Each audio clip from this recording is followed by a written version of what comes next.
জানেন যে election commission নির্বাচন আচরণবিধি প্রতিপালনের জন্য প্রার্থীদেরকে আপনার বিভিন্ন নির্দেশনা দিয়েছেন। তৎপ্রেক্ষিতে 48 ঘন্টার একটি সময় বেঁধে দিয়েছিলেন যে নির্বাচন আচরণবিধি প্রতিপালনের জন্য সকলেই যাতে আপনার পোস্টার, ফেস্টুন, তারপর ব্যানার সহ প্রচার প্রচারণা সামগ্রী যাতে দ্রুত সরিয়ে ফেলেন। তো আমাদেরও নির্দেশনা ছিল যে কেরানীগঞ্জে যাতে কোনোভাবেই কেউ এই পোস্টার, ব্যানার, ফেস্টুন সহ যে প্রচার প্রচারণের সামগ্রী এগুলা কেউ যাতে না রাখে। এবং আমরা ইতিমধ্যে দেখেছি যে প্রায় 70 থেকে 80% এই সামগ্রীগুলো সরানো হয়ে গেছে। তো পাশাপাশি আমাদের সরকারি যে অধিদপ্তরগুলো রয়েছে, বিশেষত আপনার ইউনিয়ন পরিষদ, তারা কাজ করছে এবং তারাও আপনার এই প্রচার প্রচারণা সামগ্রী সেগুলো সরাচ্ছে।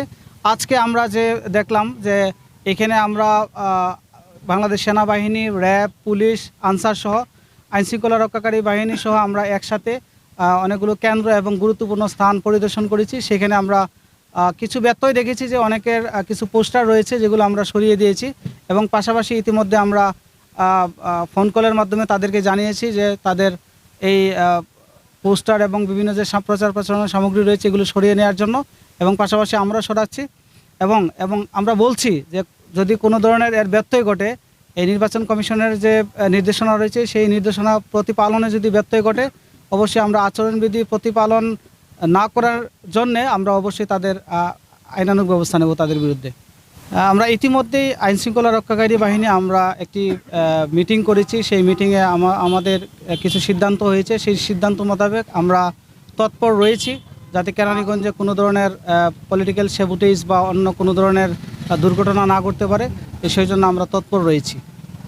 কেরানীগঞ্জে বেশ কয়েকটি ঝুঁকিপূর্ণ কেন্দ্র রয়েছে, সে বিষয়ে আপনার কী ব্যবস্থা দিচ্ছেন? আমরা আসলে চিহ্নিত করেছি বেশ কিছু কেন্দ্র, সেই কেন্দ্রগুলো বিশেষ করে যাতায়াতের সমস্যা রয়েছে এবং পাশাপাশি আপনার অনেক সেন্টারে আপনার বাউন্ডারি ওয়াল নেই এবং সিসি ক্যামেরা নেই, বিদ্যুৎ নেই, সেগুলো আমরা চিহ্নিত করেছি।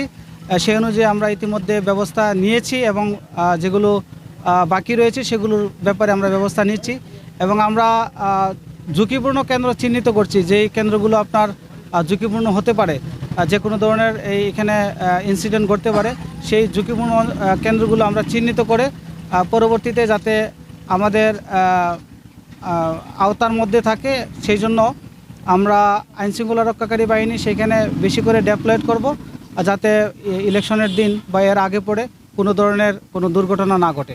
ধন্যবাদ আপনাকে।